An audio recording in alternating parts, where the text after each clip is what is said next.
നമസ്കാരം ഗൈസ്, കഴിഞ്ഞ ദിവസം ഇറങ്ങിയ Realme 13 Pro Plus 5G കുറിച്ചാണ് നമ്മൾ ഇന്ന് സംസാരിക്കാൻ പോകുന്നത്. അത്യാവശ്യം നല്ല ഫോണൊക്കെ തന്നെയാണ്, പക്ഷേ പ്രൈസിങ്ങും അത്യാവശ്യം നല്ലോണം വെച്ചിട്ടുണ്ട്. ഓവർ പ്രൈസ്ഡ് ആണെന്ന് പറയാനും പറ്റില്ല, എന്നാൽ അഗ്രസീവ്ലി പ്രൈസ്ഡ് ആണെന്ന് എനിക്ക് പറയാൻ കുറച്ച് ബുദ്ധിമുട്ടുണ്ട്. ബോക്സ് ആൻഡ് പ്രൈസിങ്ങിൻ്റെ കാര്യങ്ങളൊക്കെ നോക്കുന്ന സമയത്ത് 8256-ന് 33,000 രൂപയും 12256-ന് 35,000 രൂപയും 12512-ന് 37,000 രൂപയുമാണ്. 3,000 രൂപയുടെ SBIൻ്റെ ഓഫർ വരുന്നുണ്ട് കാർഡുകളിൽ. SBIൻ്റെ ക്രെഡിറ്റ് കാർഡ്, ഡെബിറ്റ് കാർഡിലൊക്കെ 3,000 രൂപയുടെ ഓഫർ വരുന്നുണ്ട്. പിന്നെ പെട്ടിയുടെ അകത്ത് നിങ്ങൾക്ക് കുറച്ച് സ്റ്റിക്കർ കാര്യങ്ങൾ, പിന്നെ ഗ്രേ കളർ സ്റ്റാൻഡേർഡ് നല്ലൊരു കേസ് വരുന്നുണ്ട്. 80 വാട്ട്സിൻ്റെ ചാർജർ, 80 വാട്ട്സിൻ്റെ ചാർജർ, നല്ല കാര്യം. Type A to Type C കേബിളും വരുന്നുണ്ട്. സോ ബോക്സിൽ എല്ലാ സാധനങ്ങളും കിട്ടുന്നുണ്ട്. ഇനി നമ്മൾ ഡിസൈൻ ആ ഒരു ഡിപ്പാർട്ട്മെന്റ് നോക്കുന്ന സമയത്ത് ഫസ്റ്റ് തന്നെ 2 കളർ വേരിയൻസിലാണ് വരുന്നത്. Monnet gold, emerald green. രണ്ടും നല്ല രസമുണ്ട് കാണാൻ. അതായത് കളർ വേരിയൻസ്, അതിൽ ആ ഗോൾഡ് കളർ വേരിയൻ്റ് ആണെങ്കിൽ നിങ്ങൾക്ക് ഗ്ലാസ് ബാക്ക് ആയിരിക്കും കിട്ടുക.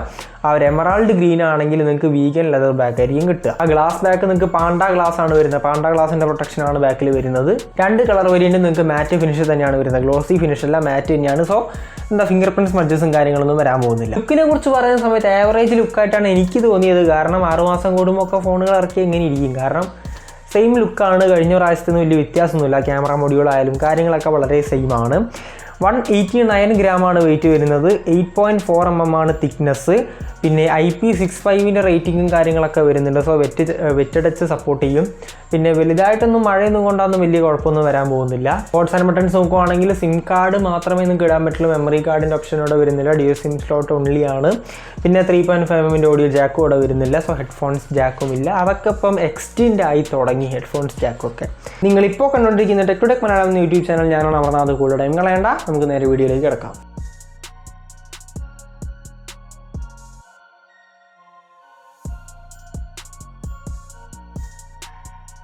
ഇനി ഡിസ്പ്ലേ ആൻഡ് ഓഡിയോ ഡിപ്പാർട്ട്മെൻറ്റിനെ കുറിച്ച് നോക്കുവാണെങ്കിൽ 6.7 ഇഞ്ചസിൻ്റെ full HD plus 3D curved സ്ക്രീനാണ് വരുന്നത്. ആമോലെഡ് പാനൽ, ബെസൽസ് നൈസാണ്, അടിപൊളി ബെസൽസ് കാര്യങ്ങളൊക്കെയാണ് കൊടുത്തിരിക്കുന്നത്. കാണാൻ നല്ല രസമുണ്ട്.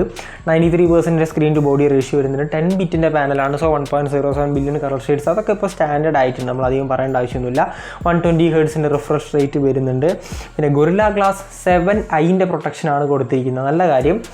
അത് പാണ്ട ഗ്ലാസ് ഒന്നും വെച്ച് ഒപ്പിക്കാൻ നോക്കിയിട്ടില്ല. ഗൊറില്ല ഗ്ലാസ് 7i പുതിയൊരു ഗ്ലാസ്സാണ്, ആദ്യമായിട്ടാണ് കേൾക്കുന്നത്. എന്തായാലും ഗൊറില്ല ഗ്ലാസ് 5ൻ്റെ പുറത്തായിരിക്കും. സോ നല്ലൊരു കാര്യം. 2160 ഹെർട്സിൻ്റെ PWM ഡിമിങ്ങിൻ്റെ സപ്പോർട്ടും കാര്യങ്ങളും വരുന്നുണ്ട്. 2000 നിറ്റ്സിൻ്റെ പീക്ക് ബ്രൈറ്റ്നസ് വരുന്നുണ്ട്. പക്ഷേ ഒരു Pro XDR ഡിസ്പ്ലേ എന്നാണ് പറയുന്നതെങ്കിലും, ഞാനവിടെ സ്ക്രീൻഷോട്ടും കൊടുക്കാം, HDR സപ്പോർട്ട് ഇവിടെ വരുന്നില്ല. അത് ഭയങ്കര വിയേർഡായിട്ടുള്ളൊരു തിങ്ങായിട്ട് എനിക്ക് തോന്നി. HDR 10ൻ്റെയോ 10+ൻ്റെയോ സപ്പോർട്ട് ഇവിടെ വരുന്നില്ല. പക്ഷേ ചിപ്സെറ്റ്, ഇതിൽ കൊടുത്തിരിക്കുന്ന ചിപ്സെറ്റ് HDR 10 സപ്പോർട്ട് ചെയ്യും. സോ അപ്ഡേറ്റിൽ നമുക്ക് HDR 10 കിട്ടും എന്ന് പ്രതീക്ഷിക്കാം. Widevine L1ൻ്റെ സർട്ടിഫിക്കേഷനും കാര്യങ്ങളൊക്കെ നിങ്ങൾക്ക് ഇവിടെ കിട്ടുന്നുണ്ട്. പിന്നെ ഡ്യുവൽ സ്റ്റീരിയോ സ്പീക്കേഴ്സ് കിട്ടുന്നുണ്ട്. ഹൈറസിൻ്റെ സപ്പോർട്ട് ഉള്ളതാണ്.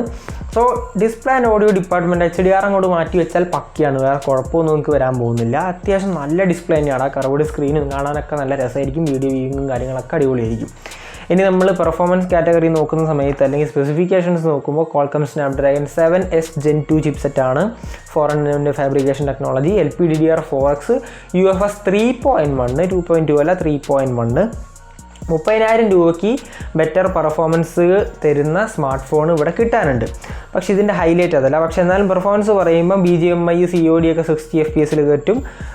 പിന്നെ നിങ്ങൾക്ക് 90 FPS ഗെയിമിംഗ് ഒന്നും ഇവിടെ പറയുന്നില്ല. പിന്നെ ഏകദേശം 6,86,000 പുറത്ത് AnTuTu സ്കോർ, 74% ആണ് CPU ത്രോട്ട്ലിംഗ് ടെസ്റ്റിലൊക്കെ കിട്ടുന്നത്. 5200 mAh ബാറ്ററി, 80 വാട്ട്സിൻ്റെ ചാർജിങ്. പിന്നെ കൂളിംഗ് സിസ്റ്റവും കാര്യങ്ങളൊക്കെ വരുന്നുണ്ട്. സോ ഹീറ്റും ത്രോട്ട്ലിംഗ് ഒക്കെ ഹാൻഡിൽ ചെയ്യാനുള്ളൊരു കപ്പാസിറ്റി ഒരു ഫോണിനുണ്ടാവും. നമുക്ക് കാര്യങ്ങളൊക്കെ നടന്നു പോകും. അത്യാവശ്യം ഗെയിമിങ്ങും പറ്റും. പക്ഷേ ഇതൊരു ഗെയിമിംഗ് ഫോണായിട്ട് കരുതരുത്. അതിനെക്കുറിച്ച് ഞാൻ ലാസ്റ്റ് കൺക്ലൂഷനിൽ പറയാം. ഇനി സോഫ്റ്റ്വെയറിനെ കുറിച്ച് നോക്കുമ്പോൾ Android 14, Realme UI 5.0, 2 വർഷത്തെ Android അപ്ഡേറ്റ്, 3 വർഷത്തെ സെക്യൂരിറ്റി പാച്ച് അപ്ഡേറ്റ്. അപ്ഡേറ്റ്സ് കുറഞ്ഞു പോയി, തീർച്ചയായിട്ടും അപ്ഡേറ്റ്സ് കുറഞ്ഞു പോയി. കാരണം ഇതേ പ്രൈസിൽ വരുന്ന Nord 4ന് നിങ്ങൾക്ക് 4 ഇയേഴ്സിൻ്റെ Android അപ്ഡേറ്റും 6 ഇയേഴ്സിൻ്റെ സെക്യൂരിറ്റി പാച്ച് അപ്ഡേറ്റ് ആണ് കിട്ടുന്നത്. ഇതേ പ്രൈസിൽ വരുന്ന Poco F6നും നിങ്ങൾക്ക് 3+4 ഇയേഴ്സിൻ്റെ അപ്ഡേറ്റും കാര്യങ്ങളൊക്കെ കിട്ടുന്നുണ്ട്. സോ അപ്ഡേറ്റ്സ് കുറഞ്ഞു പോയി എന്ന് എനിക്ക് പറയേണ്ടതായിട്ട് വരുന്നുണ്ട് ഇവിടെ. സോ അതൊരു ചെറിയ ഡ്രോബാക്ക് ആണ്. പിന്നെ AI ഫീച്ചേഴ്സിനെ കുറിച്ച് നോക്കുന്ന സമയത്ത് അതിനൊരു സെക്ഷനും തന്നെയായിട്ട് നമുക്ക് പറയേണ്ട അവസ്ഥയായിട്ട് വന്നിട്ടുണ്ട്. അതിനപ്പോൾ AI ഫീച്ചേഴ്സ് അത്ര ഹൈലൈറ്റ് ചെയ്യുന്നുണ്ട് കമ്പനികൾ, പക്ഷെ അത്ര മാനം തള്ളി മറയ്ക്കാനായിട്ടൊന്നും ഇല്ല. ഇനി AI സ്മാർട്ട് ലൂപ്പ്, അതായത് നമ്മളിങ്ങനെ സ്ക്രോൾ, എന്താ ഒരു സൈഡിലുള്ളൊരു സംഭവമാണത്. അതായത് പെട്ടെന്ന് ക്വിക്ക് ഫീച്ചേഴ്സും കാര്യങ്ങളൊക്കെ കിട്ടാൻ വേണ്ടിയിട്ടുള്ളത്. പിന്നെ അൾട്രാ ക്ലാരിറ്റി, അതായത് ഇമേജ് ക്ലാരിറ്റിക്ക് ഇമ്പ്രൂവ് ചെയ്യാനുള്ള ഈ പരിപാടി. പിന്നെ സ്മാർട്ട് റിമൂവർ, അതായത് മാജിക് ഇറേസർ, അതിൻ്റെ ഒരു കോപ്പി സംഭവം നല്ലതാണ്. അതായത് നമ്മൾക്കിപ്പം എൻ്റെ ഈ ഒരു ഫോട്ടോയിൽ എനിക്ക് ഈ ആ മുകളിൽ കാണുന്ന ഈ ഒരു സാധനം വേണ്ട എന്നുണ്ടെങ്കിൽ അതങ്ങോട്ട് എടുത്ത് ഒഴിവാക്കുക. അതൊക്കെ ഞാൻ പറഞ്ഞു തരണം, നമുക്ക് അറിയുന്നത് തന്നെയല്ലേ. പിന്നെ group chat enhancer, group photo enhancer, പെട്ടെന്ന് തെറ്റിപ്പോയി. അങ്ങനെയാണ് കുറച്ച് ഈ ഫീച്ചേഴ്സ് കാര്യങ്ങളൊക്കെ വരുന്നത്. പിന്നെ സോഫ്റ്റ്വെയർ ഒന്നായിട്ട് പറയുകയാണെങ്കിൽ കുഴപ്പമില്ല. റിയൽമി UI ആണ് ഞാൻ ഉപയോഗിക്കുന്നതാണ്. ഇപ്പോൾ നിങ്ങൾ കാണുന്ന ഈ വീഡിയോ റിയൽമീൻ്റെ ഫോണിൽ എടുക്കുന്നതാണ്. അപ്പോൾ വലിയ കുഴപ്പമില്ലാത്ത UI ആണ്, കുഴപ്പമൊന്നുമില്ല. പിന്നെ അപ്ഡേറ്റ്സ് അത്യാവശ്യം സമയത്തിന് തരും, പക്ഷേ ഈ ഒരു പെർട്ടിക്കുലർ ഫോണിൽ കുറഞ്ഞു പോയി. അടുത്തത് മറ്റ് ഫീച്ചേഴ്സ് നോക്കുകയാണെങ്കിൽ Wi-Fi 6, ബ്ലൂടൂത്ത് വെർഷൻ 5.2 ആണ് വരുന്നത്. 5.3ഉം 5.4 ഒക്കെ അവിടെ കിട്ടുന്നുണ്ട്, ഇതിനെ 2 കൊടുക്കുന്നത്. പിന്നെ 5G ആണ്, ഒബ്വിയസ്ലി 9 5G ബാൻഡ്സിൻ്റെ സപ്പോർട്ട് വരുന്നുണ്ട്. NFC-യുടെ സപ്പോർട്ട് ഇവിടെ വരുന്നില്ല. പിന്നെ in display fingerprint scanner, face unlock, പിന്നെ IP65ൻ്റെ റേറ്റിംഗ്, പിന്നെ ഹാപ്റ്റിക് ഫീഡ്ബാക്കിൻ്റെ സപ്പോർട്ട് ഉണ്ട്. ഹാപ്റ്റിക്സിൻ്റെ ഇൻറ്റഗ്രേഷനും കാര്യങ്ങളൊക്കെ ഉണ്ട്. സോ നല്ല ഹാപ്റ്റിക് ഫീഡ്ബാക്ക് ആയിരിക്കും കിട്ടുക, ജിങ് എക്സ്പീരിയൻസ്. ഇനി ലാസ്റ്റ് ആൻഡ് ഫൈനലായിട്ട് ക്യാമറ സെക്ഷനെ കുറിച്ച് നോക്കുകയാണെങ്കിൽ അതാണ് ഈ ഒരു ഫോണിൻ്റെ ഹൈലൈറ്റ്. കാരണം 50 MP സോണി LYT701 സെൻസറാണ് പ്രൈമറി, അതും ഒപ്റ്റിക്കൽ ഇമേജ് സ്റ്റെബിലൈസേഷൻ്റെ സപ്പോർട്ട്. പ്രൈമറി ക്യാമറ അടിപൊളിയാണ്. ഇനി secondary camera 50 MP LYT, Sony LYT തന്നെ 600 3x പെരിസ്കോപ്പ് ലെൻസ്. സോ മാത്രവുമല്ല 120x ഡിജിറ്റൽ സൂമും വരുന്നുണ്ട്. അതിൽ 6x ഒക്കെ നമുക്ക് വളരെ യൂസബിളുമാണ്. ഇനി മൂന്നാമതായിട്ടൊരു 8MP അൾട്രാവൈഡ് നിങ്ങൾക്ക് ഇവിടെ കിട്ടുന്നുണ്ട്. 32 MP സെൽഫി ക്യാമറ കിട്ടുന്നുണ്ട് രണ്ടിലും, അതായത് ബാക്ക് ക്യാമറ പ്രൈമറിയിലും ഫ്രണ്ട് ക്യാമറയിലും നിങ്ങൾക്ക് 4K 30 FPS സപ്പോർട്ട് വരുന്നുണ്ട്. പിന്നെ ഈ ഒരു പ്രൈസിന് അതെടുത്ത് പറയണം, നല്ലൊരു സെറ്റപ്പാണ്. അതായത് നിങ്ങൾക്ക് ഈ ഒരു പ്രൈസിന് ക്യാമറ ഫോൺ വേണം എന്നുണ്ടെങ്കിൽ എടുക്കാം.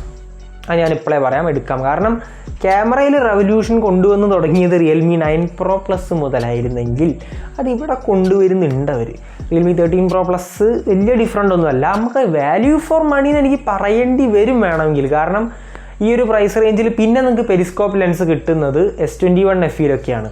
നമുക്ക് മറ്റേ IQ Neo 9 Pro'ലൊന്നും പെരിസ്കോപ്പ് ലെൻസ് കിട്ടുന്നില്ല. നല്ല ക്യാമറയാണ് IQ Neo 9 Pro'ൻ്റെ, അത് ഞാൻ അതിൻ്റെ വീഡിയോ ചെയ്തിട്ടുണ്ട്.